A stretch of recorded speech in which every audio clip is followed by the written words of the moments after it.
Thomas Walker avait cherché pendant des mois, épluchant d'innombrables annonces immobilières et visitant des maisons qui ne lui semblaient jamais vraiment convenir.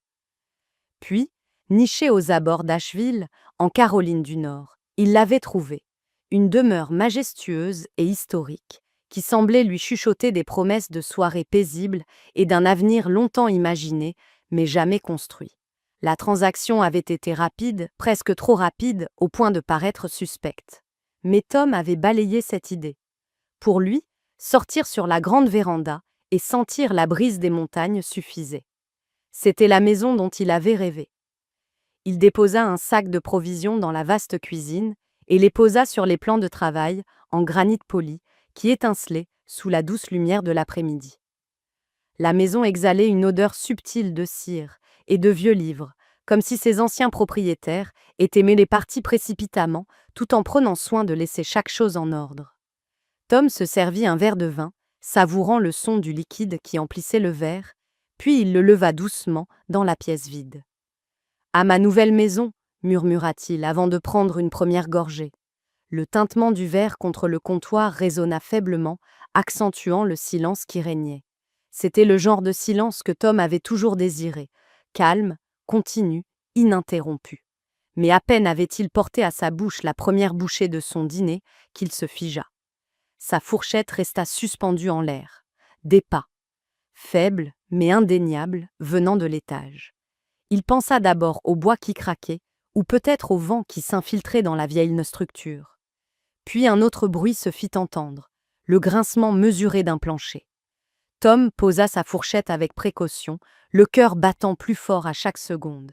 Il était censé être seul. L'agent immobilier lui avait assuré que la maison était vide, que les anciens propriétaires avaient déjà déménagé à l'étranger. Pourtant, il y avait bel et bien quelqu'un, ou quelque chose, à l'étage. Instinctivement, il saisit son téléphone et se dirigea vers l'escalier, chaque pas pesant, l'oreille tendue.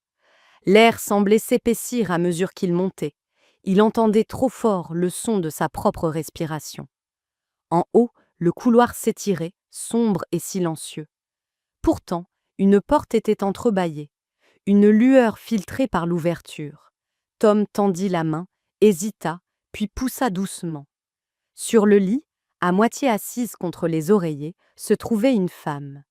Ses cheveux noirs et emmêlés retombaient en désordre sur ses épaules, et elle les effleurait faiblement de ses doigts tremblants. Sa peau était pâle, presque translucide. Des cernes profonds marquèrent son regard. Elle paraissait fragile, comme si le moindre mouvement risquait de la briser. Quand elle le remarqua enfin, elle sursauta, ses grands yeux fiévreux accrochés aux siens. « Qui êtes-vous » demanda-t-elle, la voix brisée par la panique, en serrant plus fort la couverture autour d'elle. « Que faites-vous chez moi? C'est ma chambre. Mon mari sera de retour d'une minute à l'autre. » Tom en eut le souffle coupé. « Votre maison » répéta-t-il, reculant d'un pas, les mains levées, confus. « Je suis désolé, madame, mais c'est ma maison. Je l'ai achetée. L'acte est à mon nom, l'agent immobilier. »« Tu mens » s'écria-t-elle, la voix tremblante, mi-furieuse, mi-désespérée. « Robert et moi vivons ici depuis des années. Il est parti travailler, mais il reviendra. Tu dois partir immédiatement. » Tom resta figé, l'observant, chaque détail de son apparence, sa silhouette décharnée, ses joues creuses, la manière dont elle grimaçait comme si chaque respiration lui arrachait une douleur, tout évoquait la maladie.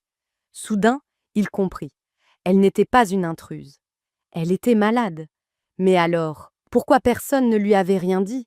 « Je ne comprends pas, » murmura Tom d'une voix adoucie. « J'ai signé les papiers il y a 2 semaines. Robert Mitchell, l'homme qui m'a vendu cette maison, il ne m'a jamais parlé de vous.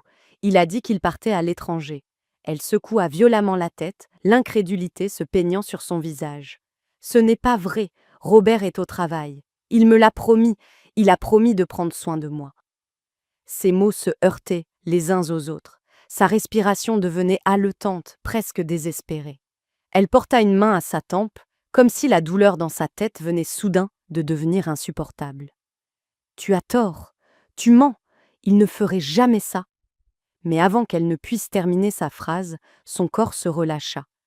Ses yeux se révulsèrent et elle s'affaissa contre les oreillers, inconsciente. Le pouls de Tom s'emballa sous l'effet de la terreur. Oh mon Dieu! Il se précipita à son chevet, cherchant à tâtons le pouls sur son poignet fragile. Il était là, faible, irrégulier, mais présent. Il jura entre ses dents en tirant son téléphone de sa poche. « Ça va aller. Tiens bon, murmura-t-il, la voix tremblante. Il composa le numéro des urgences et donna l'adresse avec une précision méticuleuse, chaque mot pesant davantage que le précédent. Lorsque l'opératrice confirma l'arrivée d'une équipe médicale, Tom laissa retomber le téléphone sur la table de nuit et s'assit lourdement au bord du lit, partagé entre la peur et l'indignation. Comment une telle situation avait-elle pu se produire? Comment l'homme qui lui avait vendu cette maison avait-il pu taire l'existence de sa femme, toujours présente entre ses murs? Malade, abandonnée, livrée à elle-même. Tom jeta un coup d'œil à la femme. Sa poitrine se soulevait et s'abaissait de manière superficielle. Malgré les traits tirés par la douleur, son visage conservait une beauté délicate et, au-delà de la fragilité, une certaine dignité. Au loin, le son des sirènes fendait la nuit. Tom se frotta le front, bouleversé. L'achat de cette maison devait marquer le début d'un nouveau chapitre de sa vie. À la place, il s'était retrouvé projeté dans une histoire dont il ne comprenait encore rien, une histoire plus sombre, plus lourde et infiniment plus complexe qu'il n'aurait jamais pu l'imaginer. Et à cet instant, en contemplant la femme inconsciente qui se faisait appeler Anna Mitchell, Tom comprit une vérité essentielle. Cette maison cachait des secrets laissés par un homme disparu et une femme qui n'aurait jamais dû dépérir entre ses murs. Bien avant que Thomas Walker ne franchisse le seuil de cette demeure d'Asheville, Anna Mitchell avait déjà vécu un chagrin profond, une douleur gravée dans toute son existence. Elle n'avait que 18 ans lorsque les premières fissures apparurent dans son univers, le jour même où elle aurait dû célébrer une fête. Sa mère avait décoré le petit salon de ballon. Un modeste gâteau attendait sur la table. Anna avait cru que ce serait un anniversaire parfait, le genre de journée où sa mère rayonnerait de fierté et lui rappellerait combien son avenir semblait radieux. Mais à mesure que la soirée avançait, la joie s'étiola. Sa mère, debout, les mains jointes et l'air mal à l'aise, s'éclaircit la gorge avant d'avouer qu'elle avait rencontré un autre homme, plus âgé, venu d'ailleurs, quelqu'un qui lui promettait un bonheur qu'elle prétendait n'avoir jamais connu. Elle partait avec lui. Ce soir-là, Anna avait fixé sa mère avec incrédulité, les bougies vacillant entre elles sur le gâteau. « Et moi » avait-elle murmuré, la voix brisée par le désespoir. « Tu es grande maintenant, Anna » répondit sa mère en fuyant le regard embué de larmes de sa fille. « Tout ira bien, tu fais tes études, tu construiras ta vie. » Et sur ces mots, elle était partie. Anna souffla seule les bougies, le goût du sucre laissant une amertume insupportable dans sa bouche. Dès lors, la solitude devint une compagne familière. Pourtant, elle persista. Elle excella dans ses études et obtint une bourse pour une université d'État. Les salles de classe et la bibliothèque devinrent son refuge, l'endroit où elle pouvait enfouir sa douleur dans les manuels et les devoirs. Elle occupa des emplois à temps partiel pour compenser ce que la bourse ne couvrait pas, survivant à force de café et de détermination. C'est durant ces années qu'elle rencontra Robert Mitchell. Robert était plus âgé, déjà installé dans la vie, et possédait l'assurance d'un homme qui semblait tenir le monde entre ses mains. Il dirigeait une petite entreprise de logistique en pleine expansion, spécialisée dans le transport de marchandises à travers le Sud-Est. Anna le remarqua pour la première fois lorsqu'il donna une conférence dans l'un de ses cours de commerce. Son costume sur mesure et son langage suave tranchaient avec l'attitude dissipée des étudiants présents dans l'auditoire. Lorsqu'il vint lui parler par la suite, lui posant des questions attentives sur ses ambitions, elle se sentit perçue comme elle ne l'avait plus été depuis des années. Leur romance fut rapide, tourbillonnante, dîner dans des restaurants qu'elle n'aurait jamais pu s'offrir, escapades en voiture dans des véhicules élégants, bouquets de roses parfumant sa chambre universitaire comme une boutique de fleuriste. Robert avait le don de lui faire croire qu'elle était unique, qu'il l'avait choisie parmi toutes les femmes qu'il aurait pu avoir. Et pour une jeune fille, Encore meurtri par l'abandon de sa mère, cette attention avait valeur de salut. Lorsqu'Anna obtint son diplôme, Robert la demanda en mariage. La cérémonie fut élégante, financée en grande partie par ses revenus. Même sa mère reparut, cette fois au bras de son nouveau mari, souriant comme si de rien n'était. Elle remit à Anna un chèque généreux en guise de cadeau de mariage, insistant sur le fait qu'il devait aider le jeune couple à démarrer leur vie commune. Anna l'accepta avec un sourire crispé, tentant d'ignorer la douleur qui lui étreignait la poitrine. L'espace d'un instant, elle se permit de croire que cette nouvelle vie guérirait les anciennes cicatrices. Et, au début, ce fut le cas.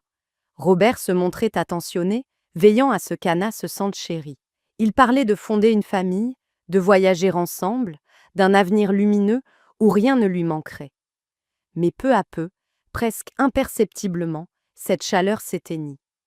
Cela commença par de petits commentaires, des suggestions qu'elle n'avait pas besoin de chercher du travail, que ses revenus à lui suffisaient largement.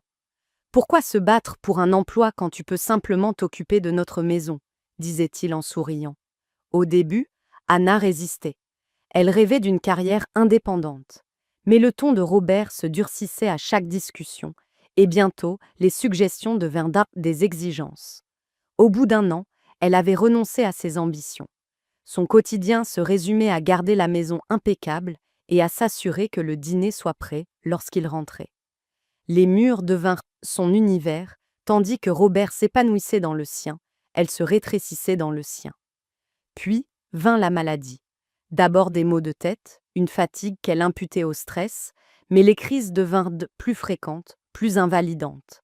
Un matin, après s'être effondrée dans la cuisine, Robert insista pour qu'elle voie un médecin.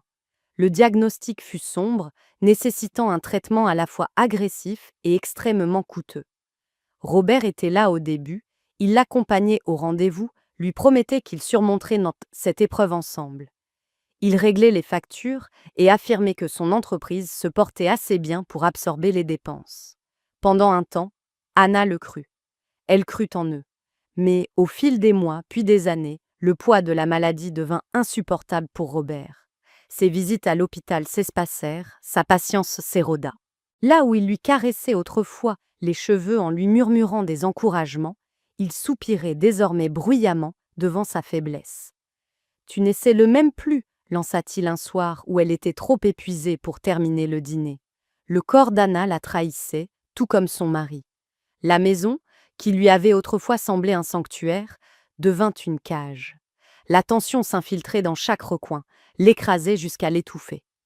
Sa douleur la plus vive n'était pas celle de la maladie, mais la lente prise de conscience que l'homme en qui elle avait placé sa confiance, celui qui avait un jour semblé être son sauveur, s'éloignait inexorablement. La chaleur avait laissé place au froid, les promesses au silence. Et même si Anna s'accrochait encore à l'espoir que Robert redevienne l'homme qu'elle avait aimé, une ombre planait déjà sur leur mariage, une ombre prête à révéler l'ampleur de sa trahison. À mesure que la maladie d'Anna s'éternisait, la tension au sein du foyer Mitchell s'exacerbait. Robert, autrefois mari attentif qui veillait à ses soins nocturnes et parlait avec douceur de sa convalescence, était las.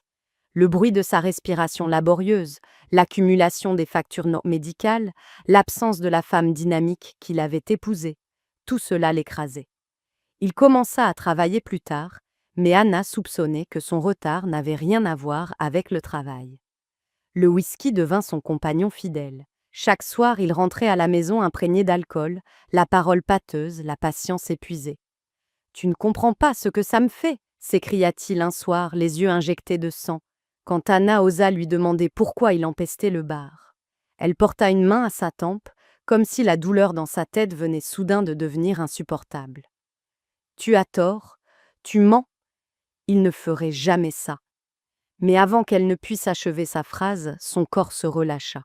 Ses yeux se révulsèrent et elle s'affaissa contre les oreillers, inconsciente. Le cœur de Tom s'emballa sous l'effet de la terreur. Oh mon Dieu! Il se précipita à son chevet, cherchant à tâtons le pouls sur son poignet fragile. Il était là, faible, irrégulier, mais présent. Il jura entre ses dents en sortant son téléphone. « Ça va aller, tiens bon », murmura-t-il, la voix tremblante. Il composa le numéro des urgences et dicta l'adresse avec une précision implacable, chaque mot lui paraissant plus lourd que le précédent. Quand l'opératrice confirma l'envoi d'une équipe médicale, Tom laissa retomber le téléphone sur la table de nuit et s'assit lourdement au bord du lit, partagé entre l'effroi et l'indignation. Comment une telle situation était-elle possible? Comment l'homme qui lui avait vendu cette maison avait-il pu taire l'existence de sa femme, toujours là, malade, abandonnée, livrée à elle-même? Tom jeta un regard à la femme. Sa poitrine se soulevait et s'abaissait faiblement. Malgré les traits marqués par la douleur, son visage conservait une délicatesse et, au-delà de la fragilité, une dignité intacte. Au loin, le son des sirènes fendait la nuit. Tom se frotta le front, bouleversé. L'achat de cette maison devait être le début d'un nouveau chapitre de sa vie. Au lieu de cela, il s'était retrouvé projeté dans une histoire qu'il ne comprenait pas encore, une histoire déjà plus sombre, plus lourde et infiniment plus complexe que tout ce qu'il aurait pu imaginer. Et à cet instant, en contemplant la femme inconsciente qui se faisait appeler Anna Mitchell, Tom comprit une vérité essentielle. Cette maison recelait des secrets. Des secrets laissés par un homme disparu et une femme qui n'aurait jamais dû dépérir ici. Bien avant que Thomas Walker ne franchisse le seuil de cette demeure d'Asheville, Anna Mitchell avait déjà porté un chagrin profond, une douleur gravée dans toute son existence. Elle n'avait que 18 ans lorsque les premières fissures lézardèrent dans son univers, le jour même où elle aurait dû fêter un anniversaire. Sa mère avait décoré le petit salon de ballon, un modeste gâteau attendait sur la table. Anna croyait vivre l'anniversaire parfait, celui où sa mère rayonnerait de fierté et lui rappellerait combien son avenir semblait prometteur. Mais au fil des heures, la joie se dissipa.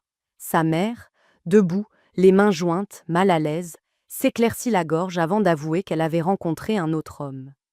Plus âgé, venu d'ailleurs, il lui promettait un bonheur qu'elle affirmait n'avoir jamais connu. Elle partait avec lui. Ce soir-là, Anna fixa sa mère avec incrédulité, les bougies vacillant entre elles sur le gâteau. « Et moi » demanda-t-elle, la voix brisée par le désespoir. « Tu es grande maintenant, Anna » répondit sa mère en fuyant le regard embué de larmes de sa fille. « Tout ira bien. Tu fais tes études. Tu construiras ta vie. » Et sur ces mots, elle était partie.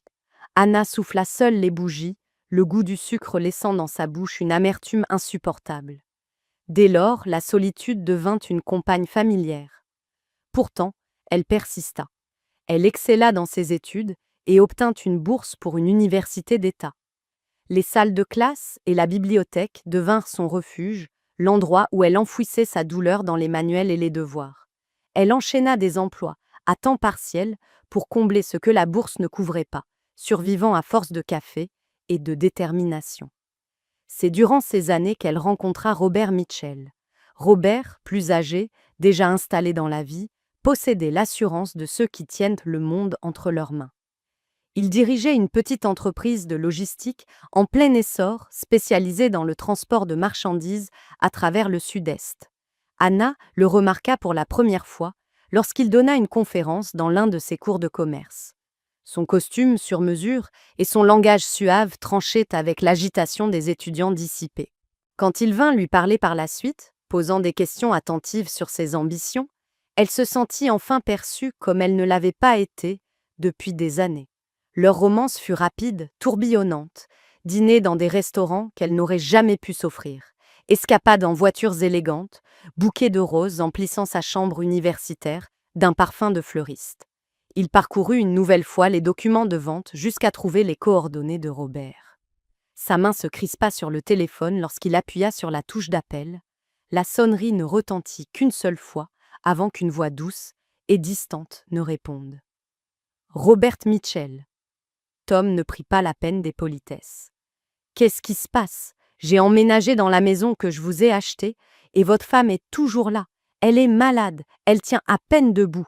Vous pensiez pouvoir taire son existence ?» Un instant de silence. Puis, Robert eut un petit rire amer. « Ah, tu as donc rencontré Anna? Elle a failli mourir devant moi. Elle croit encore que tu es au travail, que tu vas revenir la chercher. Quel genre d'homme abandonne ainsi sa femme? La voix de Robert se durcit. Considère-la comme une partie du marché. De toute façon, elle ne vivra pas longtemps.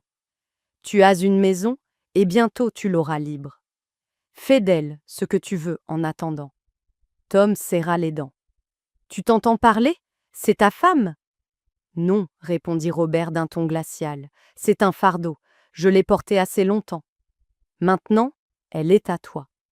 La ligne fut coupée avant que Tom puisse répliquer. Il abaissa lentement le téléphone, le ventre noué par la cruauté de ses mots. Considère-la comme une partie du marché, comme si Anna n'était rien de plus qu'un meuble laissé à l'abandon lors de la vente. De longues minutes, Tom resta figé, le regard perdu dans l'ombre de la pièce, submergé par une vague d'incrédulité et de colère. On l'avait trompé, manipulé pour acheter une maison qui cachait une femme condamnée, abandonnée à la mort. Et pourtant, lorsqu'il pensait à Anna, à la fragilité avec laquelle elle avait tenté de revendiquer la maison, à l'espoir fragile dans sa voix lorsqu'elle parlait du retour de Robert, sa fureur s'adoucit en quelque chose de plus lourd, de la pitié, de la compassion. Le lendemain matin, déterminé à découvrir la vérité, Tom conduisit Anna à l'hôpital. Elle résista d'abord, répétant que Robert s'occuperait de tout. Mais son corps, trop faible, céda, et elle se laissa guider dans les couloirs stériles de l'hôpital Mission d'Asheville. Les médecins firent des examens, chuchotèrent entre eux, puis rendirent leur verdict. Anna devait être opérée au plus vite. Sans cela, son état se détériorerait rapidement. Avec l'opération, il y avait un espoir, mais le coût était exorbitant. 6 chiffres au minimum. Des centaines de milliers de dollars qu'Anna n'avait pas. Tom posa la question évidente. Et son mari, n'a-t-il pas déjà pris en charge ses soins? Le médecin eut l'air sombre. Son assurance a été résiliée depuis des mois. Aucun paiement n'a été effectué. Nous avons contacté Robert Mitchell à plusieurs reprises. Il n'a jamais répondu. Les yeux d'Anna se remplirent de larmes. Non, ce n'est pas possible. Il m'a promis qu'il s'en occuperait. Elle se tourna vers Tom, lui serrant la main avec une force désespérée. Il doit être occupé, il reviendra, il l'a toujours dit. Sa voix se brisa, incapable de terminer. Tom déglutit, incapable de prononcer la vérité. Robert l'avait abandonné, s'était envolé avec une maîtresse et les poches pleines après avoir vendu son toit. Mais lui arracher cet espoir lui paraissait encore plus cruel. Sur le chemin du retour, Anna appuya sa tête contre la vitre, suivant du regard le flou des arbres et des montagnes. Elle murmura le nom de Robert comme une incantation. Tom agrippa le volant, la poitrine serrée par la frustration. Il ne devait rien à Anna. Juridiquement, elle était une étrangère. La maison lui appartenait. La trahison de Robert n'était pas son combat. Et pourtant, il ne pouvait ignorer ce poids. Il pensait à son corps fragile, à ses respirations saccadées, à la façon dont elle s'était effondrée dans ses bras. Il pensait aux paroles glaciales de Robert. Elle ne vivra pas longtemps, de toute façon. De retour à la maison, Tom l'aida à monter les escaliers et la remit au lit. Il resta un moment sur le seuil, écartelé entre raison et conscience. Il pouvait s'éloigner, garder ses distances et laisser le destin suivre son cours. Ou bien s'engager dans un combat qui n'était pas le sien, portant un fardeau qu'il n'avait jamais choisi. Tandis qu'Anna sombrait dans un sommeil agité, Tom demeura là, immobile, en proie au dilemme. Allait-il la laisser mourir dans l'ombre de la trahison, ou deviendrait-il l'improbable bouée de sauvetage qui lui avait été refusée? La question pesait lourdement dans la chambre, sans réponse mais pressante, tandis que le vent d'hiver claquait contre les fenêtres de cette maison désormais scellée à leur vie. Pendant 2 nuits, Tom resta éveillé dans sa nouvelle chambre, le silence n'étant troublé que par la toux faible d'Anna à l'étage. Chaque fois qu'il l'entendait remuer, il repensait aux paroles de Robert. Considère-la comme une partie du marché. La cruauté de cette phrase lui brûlait la conscience. Il avait essayé de se convaincre qu'il n'était pas responsable. Il n'était pas son mari. Il n'avait pas prononcé de vœux. Il n'était qu'un homme qui avait acheté une maison. Mais il connaissait la vérité. Sans opération, Anna mourait. Au 3e matin, Tom se tenait dans la cuisine, les yeux fixés sur le dossier d'hypothèque. L'estomac noué, il appela son banquier. « Je dois refinancer, dit-il d'une voix basse mais ferme. Oui, immédiatement, j'ai besoin de liquidités. À la fin de la semaine, la maison qu'il venait d'acheter était de nouveau hypothéquée. L'argent qui devait garantir son nouvel avenir servait désormais à sauver une inconnue. Quand Tom arriva au chevet d'Anna pour lui annoncer la nouvelle, elle le regarda, incrédule.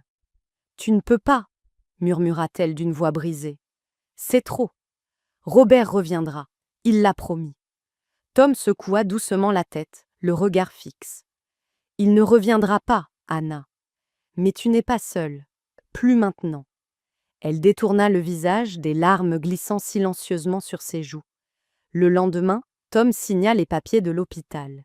Il s'assit à côté d'Anna, tandis que les infirmières la préparaient pour l'opération, lui serrant la main alors que la peur obscurcissait son regard. « Tu vas t'en sortir, lui dit-il doucement. Tu es plus forte que tu ne le crois. » Les heures s'écoulèrent, Tom arpentant la salle d'attente, les poings serrés. Chaque fois que la porte s'ouvrait, il scrutait le visage du chirurgien, avide d'une réponse. Enfin, le docteur Lee émergea, ôtant ses gants. « L'intervention s'est bien déroulée, annonça-t-il. Tom fut si soulagé que ses genoux faillirent fléchir. Lorsque Anna rouvrit les yeux 2 jours plus tard, ce fut le visage de Tom qu'elle vit en premier.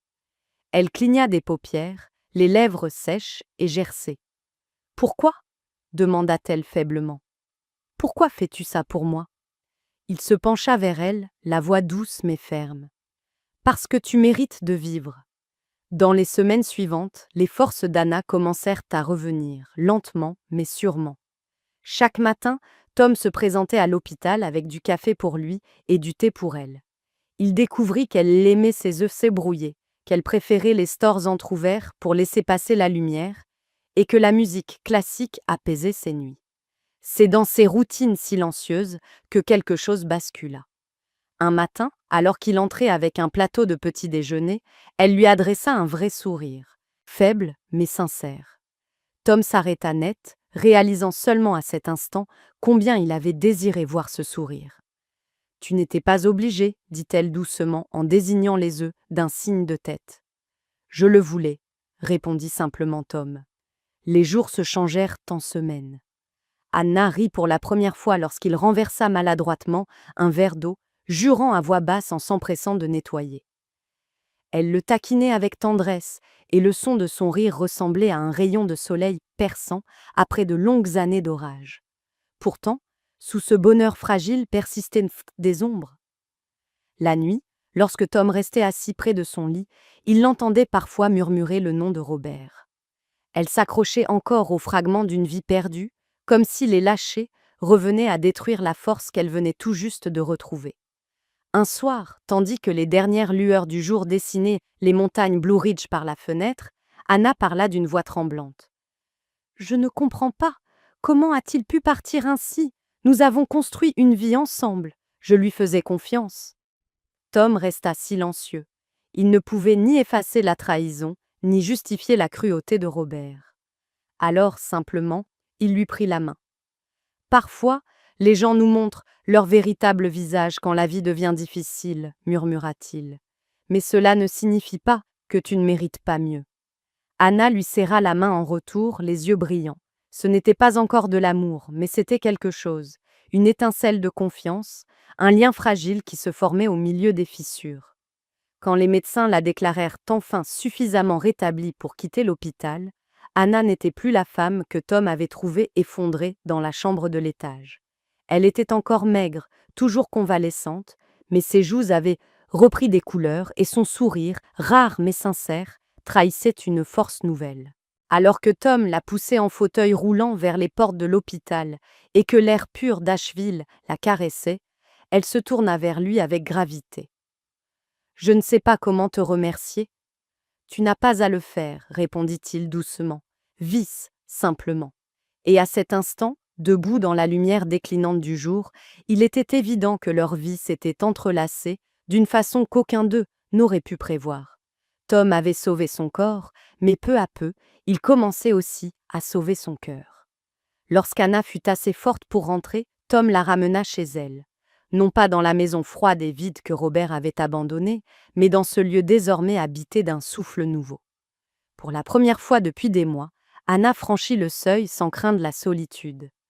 Tom était là, stable et présent, et sa discrète bienveillance adoucissait le silence des pièces. Sa convalescence avançait lentement, mais Tom transforma la maison en sanctuaire.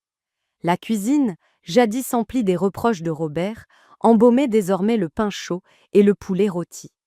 Chaque soir, Tom dressait la table, insistant pour qu'Anna s'installe et se repose pendant qu'il préparait le repas. Au début, elle protesta, déconcertée par tant de douceur.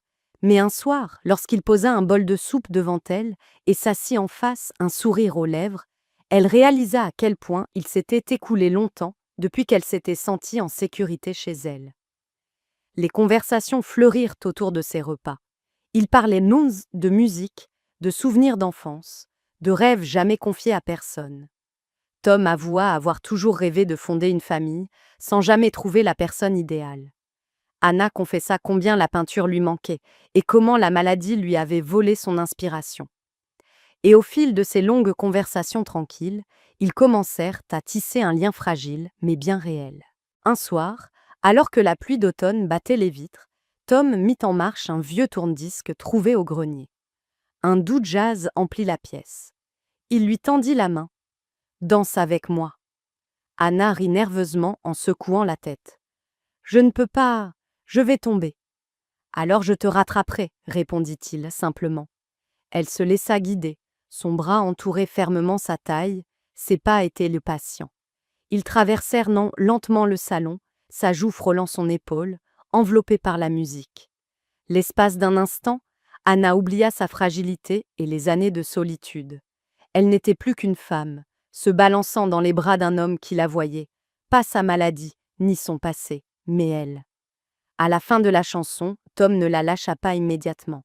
Il la regarda et dit d'une voix douce mais assurée : « Anna, j'ai quelque chose à te dire. » Son cœur s'emballa. « Je n'avais pas prévu cela, » poursuivit-il. « Mais entre les visites à l'hôpital, les tartines brûlées et ton sourire, quand tu as enfin ri de nouveau, je suis tombé amoureux de toi. » Anna eut le souffle coupé. Une multitude d'émotions se bousculèrent. Gratitude, peur, désir, culpabilité.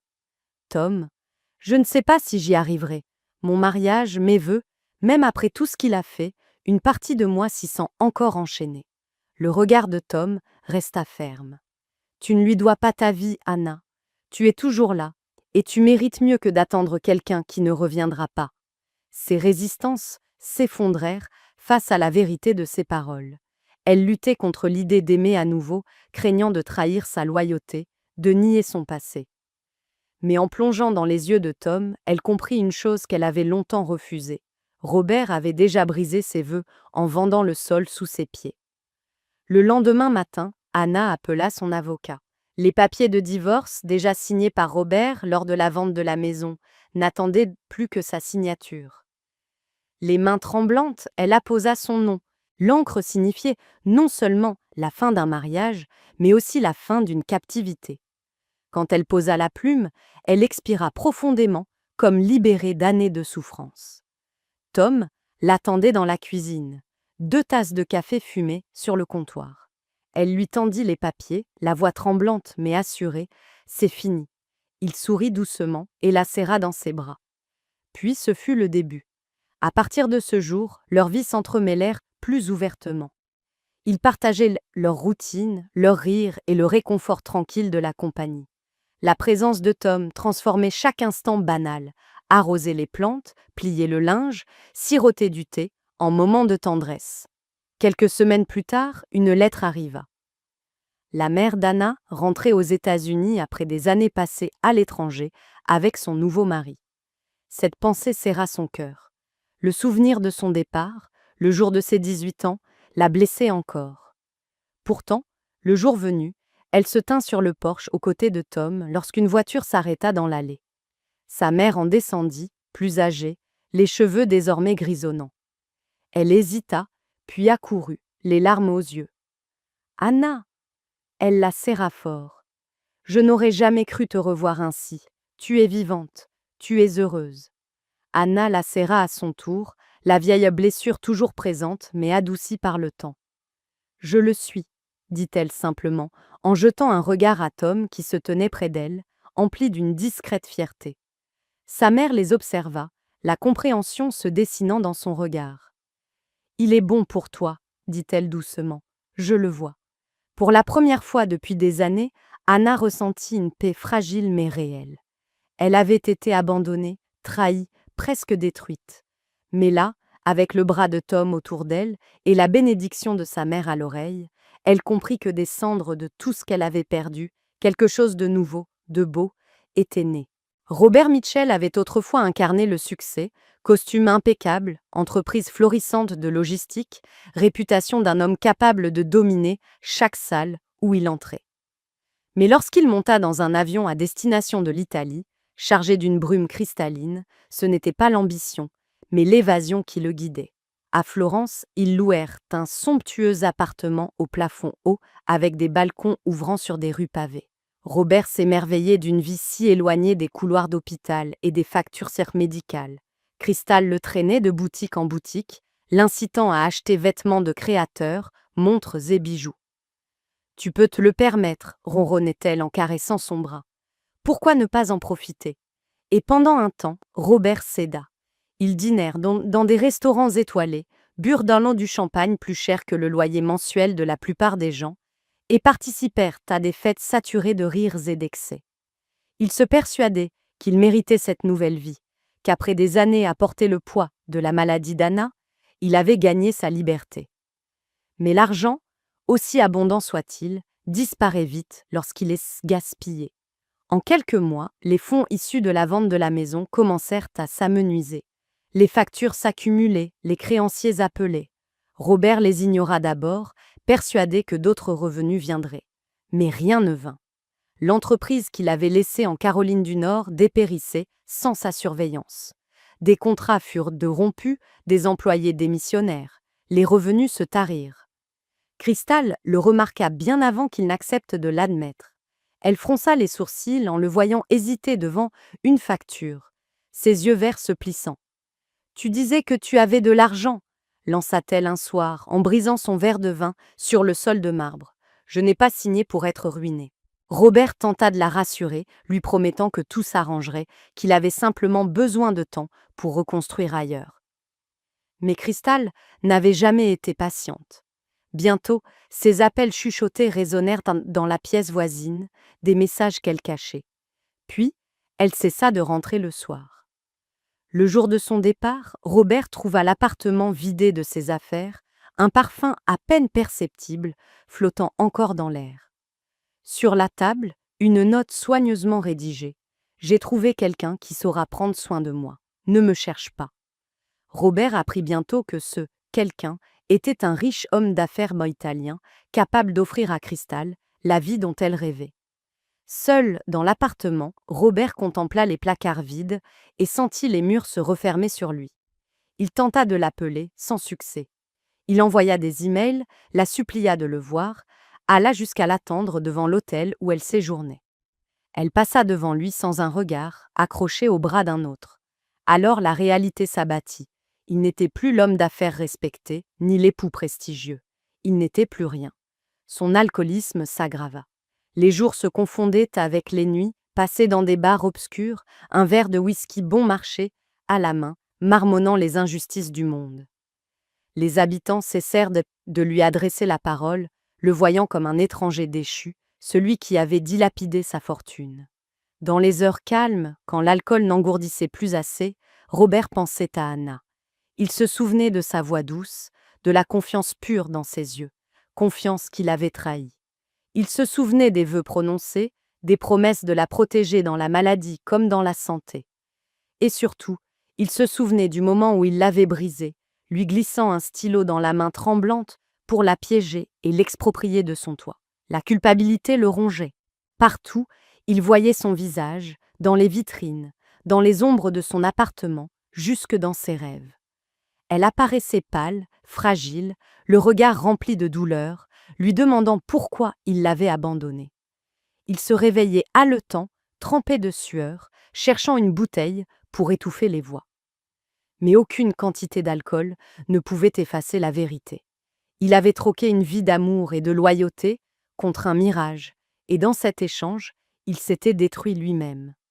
Les mois passèrent, ses économies s'évaporèrent, l'appartement fut repris par le propriétaire, il erra d'hôtel miteux en banc de parc. Le costume qu'il avait autrefois défini comme un homme de pouvoir n'était plus qu'un tissu usé et taché.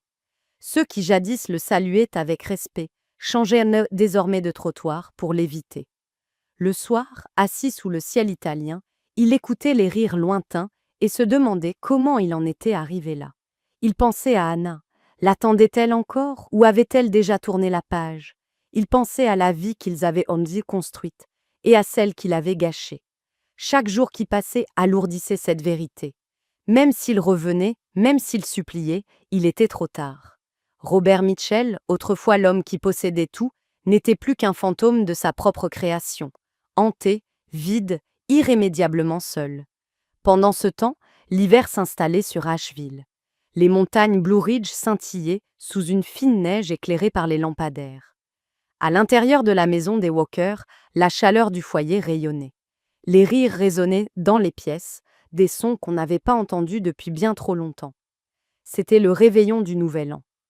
Tom avait tout préparé, non seulement pour Anna, mais aussi pour 2 invités venus de loin, sa mère et son nouveau mari. Anna avait d'abord été inquiète, incertaine de ce que représenterait la rencontre avec sa mère après tant d'années d'absence. Mais, au fil de la soirée, elle trouva le courage de mettre le passé de côté, au moins pour une nuit. Lorsque sa mère franchit le seuil, emmitouflée dans un manteau de laine, les yeux brillants d'émotion, Anna ressentit un soulagement inattendu.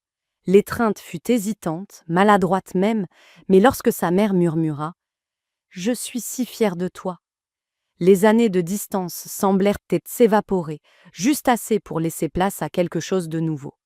Autour de la table, Tom avait préparé un festin. Poulet rôti, pain frais, légumes du marché achetés le matin même.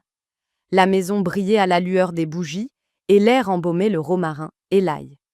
Pour Anna, c'était une scène qu'elle n'avait jamais cru revivre. Chaleur familiale, sentiment d'appartenance.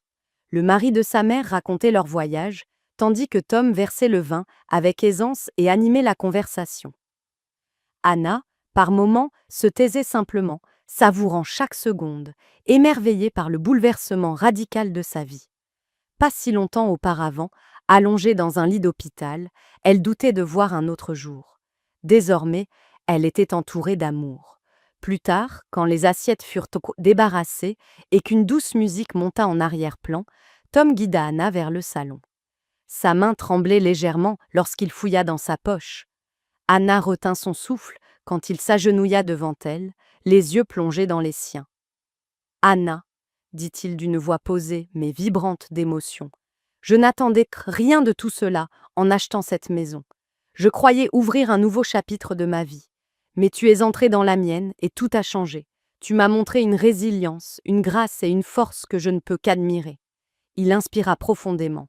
« Je t'aime plus que je n'aurais jamais cru possible. Veux-tu m'épouser ?» Le cœur d'Anna bondit si fort qu'elle crut qu'il allait éclater.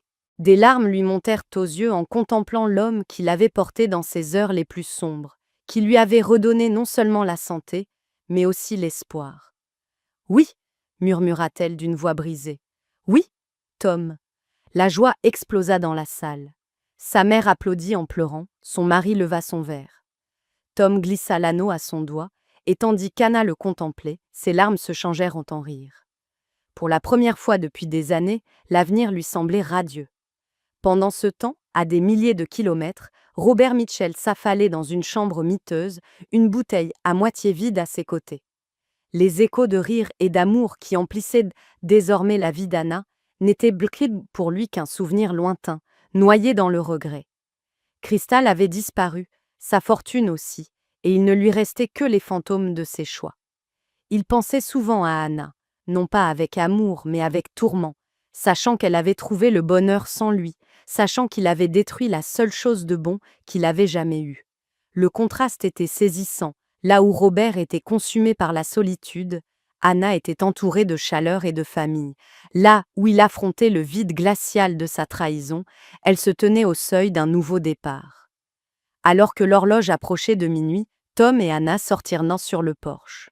En contrebas, la ville vibrait, les gens se rassemblaient, les enfants emmitouflés riaient, les voisins s'embrassaient. Les premiers feux d'artifice embrasèrent le ciel au-dessus des montagnes, éclatant de couleurs vives. Anna posa sa tête contre l'épaule de Tom, la lueur des explosions se reflétant dans ses yeux. Je n'aurais jamais cru arriver jusqu'ici, pas comme ça. Tom l'enveloppa de son bras. Tu es là parce que tu t'es battue pour ça, Anna, et parce que tu mérites tout ce bonheur. Ils restèrent longtemps silencieux, à contempler le ciel illuminé. La douleur du passé n'avait pas disparu, mais elle ne la définissait plus. La trahison de Robert l'avait presque détruite, mais elle avait ouvert la voie à quelque chose de plus grand, un amour sincère, une vie bâtie sur la confiance et la bonté. À l'intérieur, sa mère les observait par la fenêtre, les larmes coulant sur ses joues. Elle se tourna vers son mari et murmura. Elle a enfin trouvé sa place. Et à cet instant, tandis que les rires flottaient dans l'air glacé et que les feux d'artifice embrasaient le ciel, Anna Mitchell comprit la vérité. Parfois, la trahison marque la fin d'une vie, mais elle peut aussi en inaugurer une autre, plus belle, plus forte. Lorsque la dernière étincelle s'éteignit dans la nuit, Anna ferma les yeux, apaisée dans l'étreinte de Tom. La maison, jadis théâtre de son désespoir, symbolisait désormais le renouveau. Le chemin avait été douloureux, mais il l'avait menée ici, chez elle.